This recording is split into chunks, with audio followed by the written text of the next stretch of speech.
നമസ്കാരം, ഞാൻ രശ്മി. ഇന്ന് ഞാൻ റെസിപ്പി ആയിട്ടൊന്നല്ല കേട്ടോ വന്നത്. നല്ല സുഖമില്ല, അതുകൊണ്ടാണ് റെസിപ്പിയൊക്കെ ആയിട്ട് കുറച്ചൊന്നൊരു ബ്രേക്ക് വന്നത്.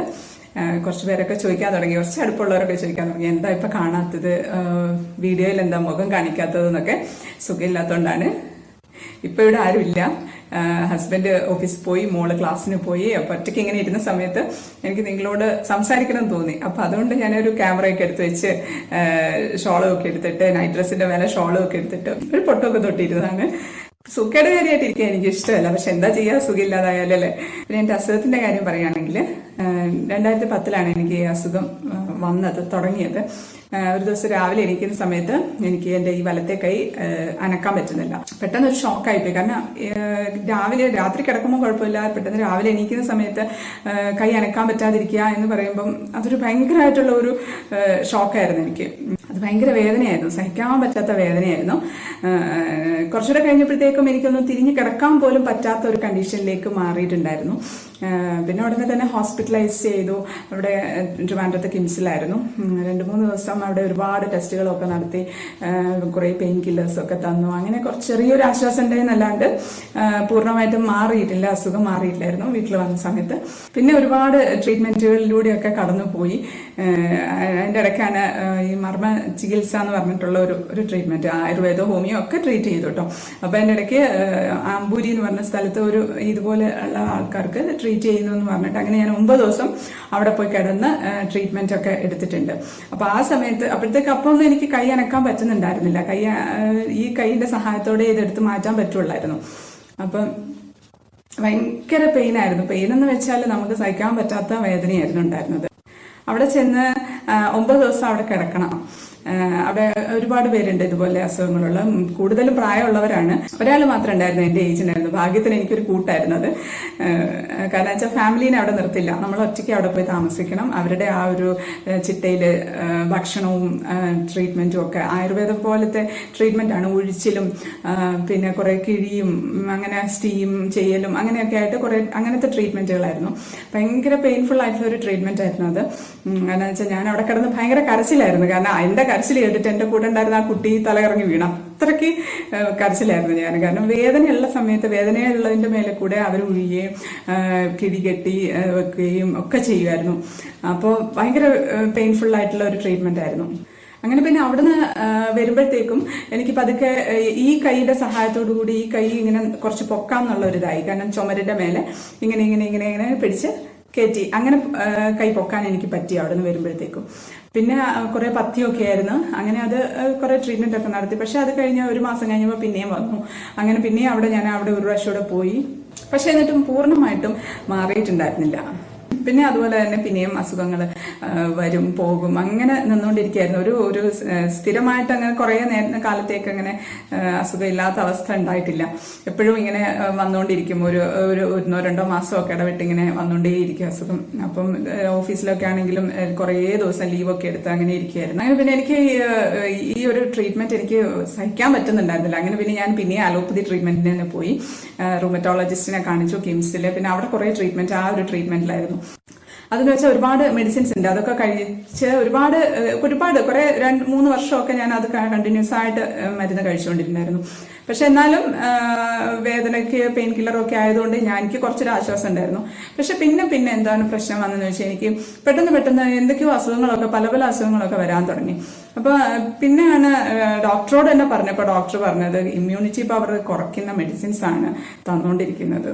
അപ്പോൾ സത്യം പറഞ്ഞാൽ അത് കേട്ടപ്പോൾ എനിക്ക് ഭയങ്കരമായിട്ട് പേടിയാവാൻ തുടങ്ങി. കാരണം ഇമ്മ്യൂണിറ്റി പവർ കുറയ്ക്കുന്ന മെഡിസിൻസ് എന്ന് പറഞ്ഞാല് എന്തൊക്കെ അസുഖം വരാം. അപ്പൊ അത് എനിക്ക് സഹിക്കാൻ പറ്റുന്നുണ്ടായിരുന്നില്ല. അപ്പൊ ഞാൻ വിചാരിച്ചു, ഈശ്വരേ, ഞാനിത് ഇങ്ങനെ കഴിച്ചുകൊണ്ടിരുന്നാല് എന്റെ അവസ്ഥ എന്താവും. കാരണം വെച്ചാൽ എന്റെ മോള് ചെറുതാണ്, അതൊക്കെയാണ് എനിക്ക് ഓർമ്മ വരുന്നത്. മോളെ കാര്യങ്ങളൊക്കെ നടത്തണം, ഹസ്ബൻഡ് ഉണ്ട്, മോളുണ്ട്. അപ്പൊ അതൊന്നും എനിക്ക് സഹിക്കാൻ പറ്റുന്നൊരു കാര്യമായിരുന്നില്ല. എനിക്കത് കണ്ടിന്യൂ ചെയ്യാനേ തോന്നിയില്ല ഈ ഒരു കാര്യം കേട്ടപ്പം. എവിടെ പോകുന്ന ഒരു പിടിയുമില്ല, എന്ത് മരുന്ന് കഴിക്കണമെന്നോ ഒന്നും ഒരു പിടിയില്ലാതിരിക്കുന്ന ഒരു അവസ്ഥയായിരുന്നു. അങ്ങനെ അവസാനം ഞാൻ എന്താ പറയാ, ഞാനിങ്ങനെ ഭയങ്കരമായിട്ട് വിഷമിച്ച് ഞാൻ പ്രാർത്ഥിച്ചു, എങ്ങനെയെങ്കിലും എനിക്ക് ഇതിൽ നിന്ന് രക്ഷപ്പെടണം. നമ്മുടെ പൗലോ കൊയ്ലോയുടെ ഒരു വാചകമുണ്ട്, ഒരു ഫേമസ് ആയിട്ടുള്ള എന്താ പറയുക ലൈഫ് ചേഞ്ചിങ് വേർഡ് എന്ന് തന്നെ പറയാം. നമ്മൾ എന്തെങ്കിലും ഒരു തീവ്രമായിട്ട് നമ്മൾ ആഗ്രഹിച്ചിട്ടുണ്ടെങ്കിൽ അത് നമ്മളെ തേടി വരും എന്ന് പറഞ്ഞിട്ടുള്ള ഒരു കാരണം അത്രയ്ക്ക് ഒരു പവർഫുൾ ആയിട്ടുള്ള ഒരു വേർഡാണ്, വേൾഡിലെ തന്നെ ഒരു പവർഫുൾ വേർഡ് തന്നെ പറയാം. നമ്മുടെ മലയാളത്തിൽ തന്നെ നമ്മുടെ കുഞ്ചാക്കോ ബോബന്റെ ഒരു സിനിമയിൽ സ്ഥിരമായിട്ട് കുഞ്ചാക്കോ ബോബൻ ആ ഡയലോഗ് പറയുന്നുണ്ട്. നിങ്ങൾ കണ്ടിട്ടുണ്ടാവും, സിനിമയുടെ പേര് ഞാൻ ഓർക്കുന്നില്ല. അങ്ങനെ ഇരിക്കുമ്പോൾ ഞാൻ ജസ്റ്റ് ആമസോണിൽ ഇങ്ങനെ സെർച്ച് ചെയ്തുകൊണ്ട് ഇങ്ങനെ ഇരിക്കുന്നത്. എനിക്ക് ബുക്സ് വായിക്കാൻ ഇഷ്ടമാണ്, നോവലൊന്നും ഞാൻ വായിക്കാറില്ല. ഇങ്ങനെ കുറച്ച് ഫിലോസഫിയും പിന്നെ സ്വാമി വിവേകാനന്ദന്റെ ബുക്ക്, പിന്നെ ഓട്ടോബയോഗ്രഫി ഓഫ് യോഗി എന്ന് പറഞ്ഞ സ്വാമി പരമഹംസ യോഗാനന്ദയുടെ ഒരു ബുക്ക് ഉണ്ട്, ഭയങ്കര സൂപ്പർ ബുക്കാട്ടോ. അങ്ങനത്തെ ഒക്കെ വായിക്കാൻ എനിക്ക് ഭയങ്കര ഇഷ്ടമായിരുന്നു. അപ്പൊ അത് ഞാൻ ഇങ്ങനെ എന്തെങ്കിലും ബുക്ക് വെറുതെ ജസ്റ്റ് സെർച്ച് ചെയ്തപ്പോഴാണ് ലൂയിസ് എൽഹയുടെ you can heal your life എന്നുള്ള ബുക്കാണ്. ഞാനത് വാങ്ങിച്ചു. നമ്മളിപ്പം ആമസോണിലാകുമ്പോൾ ഭയങ്കര റേറ്റ് കുറവാണ്. നമ്മൾ പുറത്തുനിന്ന് ഷോപ്പിൽ നിന്നൊക്കെ വാങ്ങിക്കുമ്പോൾ നമ്മൾ ആ പ്രിന്റഡ് എമൗണ്ട് തന്നെ കൊടുക്കണം ബുക്കിന്. പക്ഷെ ആമസോണിലാണെങ്കിൽ ചിലപ്പോൾ 50%, ചിലപ്പോൾ 75% ഒക്കെ ഡിസ്കൗണ്ട് ഉണ്ട്. അപ്പോൾ നല്ല വിലക്കുറവിന് തന്നെ എനിക്ക് ആ ബുക്ക് കിട്ടി. അപ്പോൾ നിങ്ങൾക്ക് വേണമെന്നുണ്ടെങ്കിൽ ആ ബുക്ക് താഴെ ഡിസ്ക്രിപ്ഷൻ ബോക്സിൽ അതിന്റെ ലിങ്ക് ഞാൻ ഇട്ടിട്ടുണ്ട് കേട്ടോ. അപ്പോൾ അങ്ങനെ ഞാൻ ആ ബുക്ക് വാങ്ങിച്ചു. ശരിക്കും പറഞ്ഞാൽ ആ ബുക്ക് എന്ന് പറയുന്നത് എൻ്റെ ഒരു ലൈഫ് ചേഞ്ചിങ് ബുക്ക് തന്നെ വേണം പറയാം. അത്രയധികം എനിക്കൊരു ചേഞ്ച് വന്നിട്ടുള്ള ഒരു ബുക്കാണ് ആ book. You can heal your life. നമുക്ക് തന്നെ സ്വയം നമുക്ക് പല കാര്യങ്ങളും നമ്മുടെ ജീവിതത്തിൽ മാറ്റം വരുത്താൻ സാധിക്കും എന്ന് കാണിച്ചു തരുന്ന ഒരു ബുക്കാണ്. അത് പറഞ്ഞാൽ ആ ബുക്ക് വായിച്ചപ്പോഴാണ് എനിക്ക് ശരിക്കും മനസ്സിലായത് ഞാൻ എന്നെ സ്നേഹിച്ചിട്ടുണ്ടായിരുന്നില്ല എന്ന്. മെജോറിറ്റി ആൾക്കാർ അവരവർ തന്നെ സ്നേഹിക്കുന്നില്ല. അവരെല്ലാവരും മറ്റുള്ളവരെ കാര്യങ്ങൾ നോക്കാനും മറ്റുള്ളവരെ സ്നേഹിക്കാനും മറ്റുള്ളവരെ എന്നെ സ്നേഹിക്കുന്നില്ല എന്ന് പറഞ്ഞു നടക്കാനും അങ്ങനെയൊക്കെയുള്ള കാര്യങ്ങളിലേക്ക് പോകുമല്ലാതെ നമ്മളെ തന്നെ സ്നേഹിച്ചിട്ടുണ്ടോ എന്ന് ഒന്ന് ചിന്തിച്ചു നോക്കാൻ എന്നെ പ്രേരിപ്പിച്ച ഒരു ബുക്കാണത്. അപ്പൊ അതിനകത്ത് ലൂയിസ് എൽഹെ പറയുന്നുണ്ട്, കണ്ണാടിയുടെ മുന്നിൽ നിന്നിട്ട് ഐ ലവ് യു എന്ന് പറയാം. കണ്ണാടിയുടെ മുന്നിൽ നോക്കി നമ്മളെ തന്നെ നോക്കി ഐ ലവ് യു എന്ന് പറയാം. അത് നമ്മൾ കുറച്ചു നേരം പറയുമ്പോഴത്തേക്കും നമ്മൾ അറിയാണ്ട് നമ്മുടെ കണ്ണിൽ നിന്ന് ഇങ്ങനെ വെള്ളം വന്നുകൊണ്ടിരിക്കും. കാരണം നമ്മൾ അപ്പോഴാണ് മനസ്സിലാക്കുന്നത് ഞാൻ എന്നെ സ്നേഹിച്ചിട്ടില്ലല്ലോ എന്നുള്ള കാര്യം. ശരിക്കും എനിക്ക് അപ്പോഴാണ് അത് മനസ്സിലായത്. ലൂയിസ് എൽഹെ പറയുന്നത് എന്താണെന്ന് വെച്ചാൽ first love your self, then love your neighbour as you love your self. ആദ്യം നിങ്ങൾ നിങ്ങളെ സ്നേഹിക്കൂ, എന്നിട്ട് നിങ്ങൾ നിങ്ങളുടെ അയൽക്കാരെ നിങ്ങൾ എങ്ങനെ നിങ്ങളെ സ്നേഹിക്കുന്നോ അതുപോലെ സ്നേഹിക്കൂ എന്നവർ. ഞാൻ ഒരുപാട് പേർക്ക് റെഫർ ചെയ്തിട്ടുണ്ട് ഈ ബുക്ക്. ഇതുപോലെ വിഷമിക്കുന്നവർക്ക്, അസുഖമുള്ളവർക്ക്, അല്ലെങ്കിൽ വേറെ എന്തെങ്കിലും പ്രശ്നങ്ങളുള്ളവർക്കൊക്കെ ഞാൻ റെഫർ ചെയ്തിട്ടുണ്ട്. തീർച്ചയായിട്ടും എല്ലാവരും വായിച്ചിരിക്കേണ്ട ഒരു ബുക്കാണ്. നിങ്ങൾക്ക് ആവശ്യമുണ്ടെന്നുണ്ടെങ്കിൽ അല്ലെങ്കിൽ ആർക്കെങ്കിലും റെഫർ ചെയ്യണമെന്നുണ്ടെങ്കിൽ അതിൻ്റെ ലിങ്ക് ഞാൻ താഴെ ഡിസ്ക്രിപ്ഷൻ ബോക്സിൽ ഇട്ടിട്ടുണ്ട്, ആമസോണിൻ്റെ ലിങ്ക്. അപ്പോൾ നിങ്ങൾക്കത് വേണമെങ്കിൽ വാങ്ങിക്കാം. വലിയ റേറ്റൊന്നും ഇല്ലാത്തൊരു ബുക്കാണ്, പക്ഷെ ആ ഒരു റേറ്റിന് ഉള്ളതല്ല ആ ബുക്കിലുള്ളത്, അത് ഞാൻ ഗ്യാരണ്ടിയാണ്. പിന്നെ ആ ബുക്ക് വായിച്ചെന്ന് വെച്ച് അസുഖം വരാതിരിക്കില്ല, പക്ഷെ അസുഖം വരുന്ന സമയത്ത് എനിക്ക് ആ അസുഖത്തോടുള്ള ആറ്റിറ്റ്യൂഡ്, എനിക്ക് എന്നോട് തന്നെയുള്ള ആറ്റിറ്റ്യൂഡ്, അതൊക്കെ ഒരു നല്ലൊരു മാറ്റമാണ് വന്നത്. ആദ്യമൊക്കെ അസുഖം വരുന്ന സമയത്ത് ഭയങ്കരമായിട്ട് ഡെസ്പാവുമായിരുന്നു. ഭയങ്കരമായിട്ട് ഡെസ്പാവുന്ന ഒരു ഡിപ്രഷന്റെ വക്കിലോട്ട് തന്നെ പോയിട്ടുണ്ട്. എനിക്ക് ജീവിക്കേണ്ടെന്ന് തോന്നിയിട്ടുണ്ട്. കാരണം ഇത്രയും ചെറുപ്പത്തിൽ എനിക്ക് ഇങ്ങനെ ഒരു അസുഖം വന്നിട്ട്, ആർത്രൈറ്റിസ് ആയിരുന്നു അസുഖം. മിക്കവാറും എല്ലാവർക്കും ഉണ്ടാവുന്ന ഒരു ചെറിയ രീതിയിലെങ്കിലും ഒക്കെ ഉണ്ടാവുന്ന ഒരു അസുഖം തന്നെയാണ്. ഒരുപാട് വലിയ വലിയ അസുഖങ്ങളുടെ വെച്ച് നോക്കുമ്പോൾ ഒന്നുമല്ല, അസുഖമൊന്നുമല്ല. പക്ഷെ നമുക്ക് എന്തെങ്കിലും ഒരു ഇത് വരുമ്പോൾ നമുക്കൊരു വലിയൊരു വിഷമം തന്നെയാണ്. കാരണം സ്വന്തമായിട്ടൊന്നും മുടി കെട്ടാൻ പറ്റില്ല, സ്വന്തമായിട്ട് ഭക്ഷണം കഴിക്കാൻ പറ്റില്ല, കുളിക്കാന്, ഒന്ന് എണീക്കാന്, ഒന്ന് തിരിഞ്ഞു കിടക്കാൻ പോലും മറ്റൊരാളുടെ സഹായം വേണം എന്ന് പറയുമ്പോഴത്തേക്കും അത്രയും ഭയങ്കര വിഷമമുള്ള ഒരു കാര്യമാണ്. അതിൽ നിന്ന് കരകയറണം എന്നുണ്ടെങ്കിൽ നമ്മൾ ഇതുപോലുള്ള എന്തെങ്കിലുമൊക്കെ വായിക്കുകയോ അറിയോ കുറെ കാര്യങ്ങൾ അറിയോ ഒക്കെ ചെയ്താൽ മാത്രമേ പറ്റുള്ളൂ. പിന്നെ രാത്രിയൊക്കെ ആണെങ്കിൽ രാത്രിയായിരിക്കും അധികം ആവുക, രാത്രി ഉറങ്ങാൻ പറ്റില്ല. അപ്പോൾ ഹസ്ബൻഡ് രാവിലെ ഓഫീസിൽ പോകേണ്ടതായിരിക്കും, മോൾക്കോ സ്കൂളിൽ പോകേണ്ടതായിരിക്കും. അപ്പം അവരെ ബുദ്ധിമുട്ടിക്കാണ്ട് അവരെ വിളിക്കാതെ ഞാൻ സിറ്റിംഗ് റൂമിൽ പോയിരുന്ന് കരയും. പിന്നെ മൈൻഡ് ഡൈവേർട്ട് ചെയ്യാൻ വേണ്ടിയിട്ട് TV-യിൽ എന്തെങ്കിലും വെക്കും, സിനിമ ആണോ സീരിയൽ ആണോ എന്തെങ്കിലുമൊക്കെ ചെയ്യും. അപ്പോഴത്തേക്കും അതൊക്കെ എന്ന് പറഞ്ഞാൽ തന്നെ വയലൻസും സങ്കടവും ഒക്കെയുള്ള സീൻസ് ഒക്കെ ആയിരിക്കും ഉണ്ടാവുക. ഞാനാണെങ്കിൽ ഭയങ്കര സെൻസിറ്റീവ് ആണ്, സിനിമയൊക്കെ കണ്ടാൽ ഞാൻ കരയുന്ന ഒരു കൂട്ടത്തിലാണ്. അപ്പോൾ അതോടെ കാണുമ്പോഴത്തേക്കും പിന്നെ എൻ്റെ മൈൻഡ് പിന്നെയും പ്രശ്നത്തിലേക്ക് പോവുകയാണ് ചെയ്യുന്നത്. മൈൻഡും പോകുന്നതിനനുസരിച്ച് എൻ്റെ ബോഡി ഹീൽ ചെയ്യാൻ ഒരുപാട് താമസം എടുക്കും. പക്ഷെ ഈ ബുക്ക് വായിച്ചതിന് ശേഷം പിന്നെ ഞാൻ അങ്ങനെ ചിന്തിച്ചിട്ടില്ല. then I started loving myself.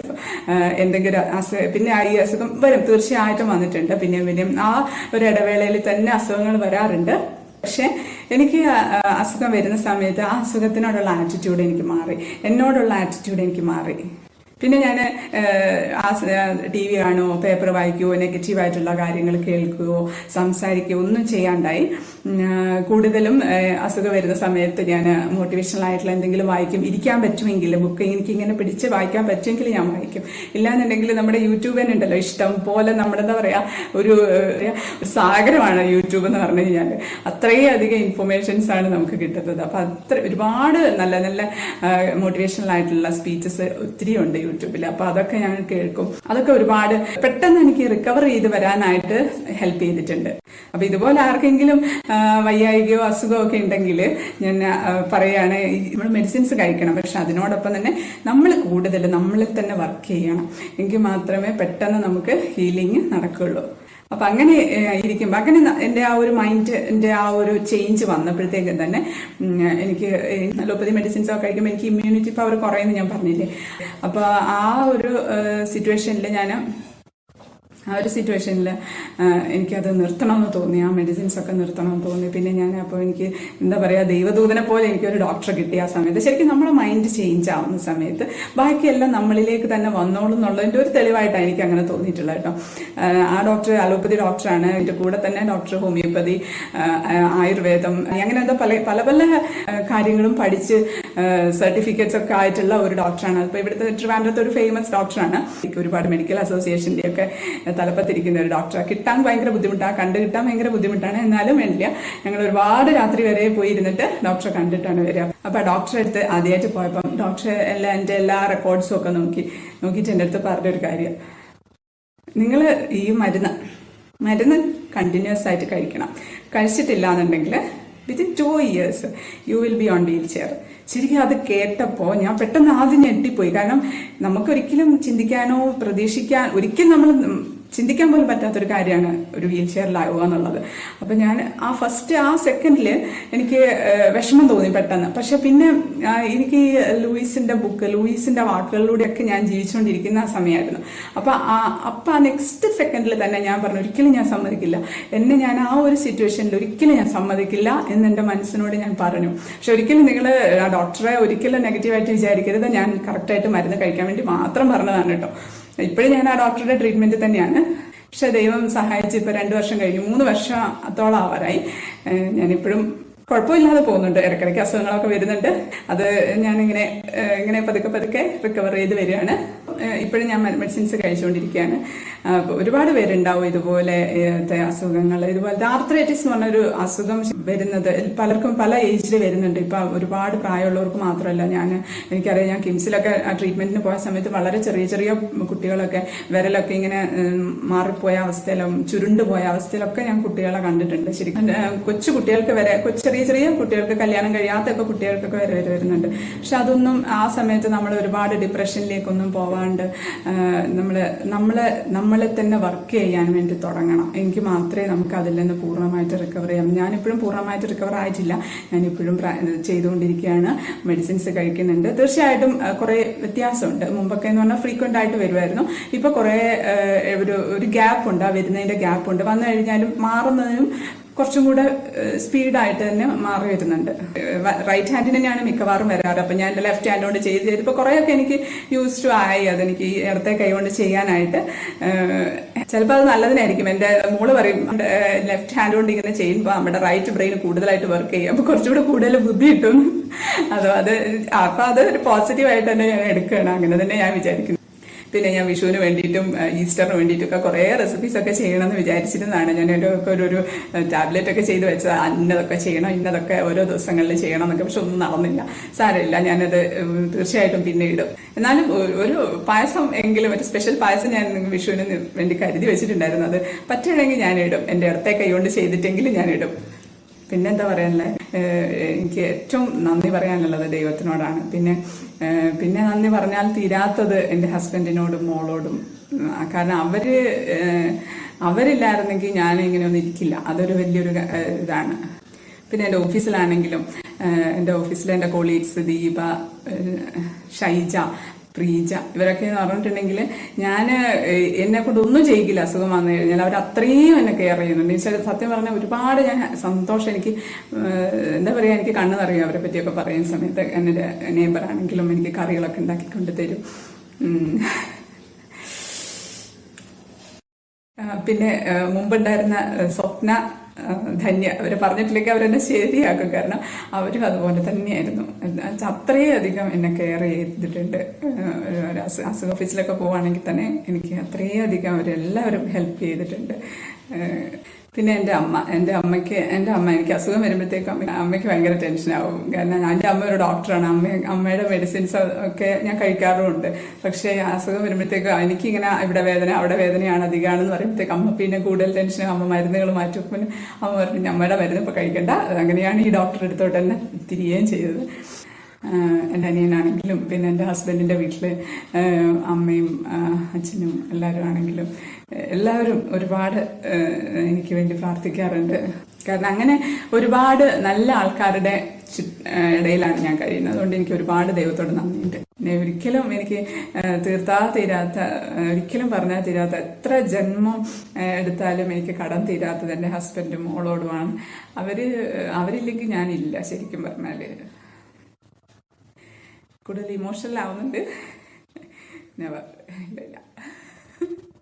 പിന്നെ ഇപ്പം നിങ്ങളും, കാരണം എനിക്കിപ്പം ഇങ്ങനെ ഇവിടെ ആരും ഇല്ലാത്തിരുന്ന സമയത്ത്, ഇപ്പം ഇവിടെ ഹസ്ബൻഡ് പോയി, മോള് പോയി, അപ്പം ഞാനിവിടെ ഒറ്റയ്ക്കിരുന്ന സമയത്ത് ഞാൻ എന്താ ചെയ്യേണ്ടതെന്ന് വിചാരിച്ച് ഞാനിങ്ങനെ എന്തെങ്കിലുമൊക്കെ കേട്ടോണ്ടിരിക്കുകയായി. അപ്പം ഞാനിങ്ങനെ വിചാരിച്ചു, എനിക്ക് നിങ്ങളാണെങ്കിൽ ചിലരൊക്കെ ചോദിക്കാനും തുടങ്ങി എവിടെ പോയി കാണുന്നില്ലല്ലോ എന്ന്. അപ്പം ഞാൻ വിചാരിച്ചു ഈ ഒരു കാര്യം നിങ്ങളുമായിട്ടൊന്ന് ഷെയർ ചെയ്യാമെന്ന്.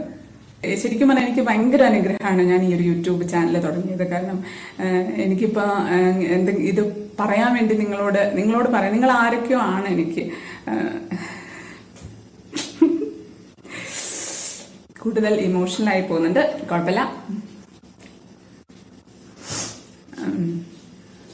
തീർച്ചയായിട്ടും തിരിച്ചു വരും.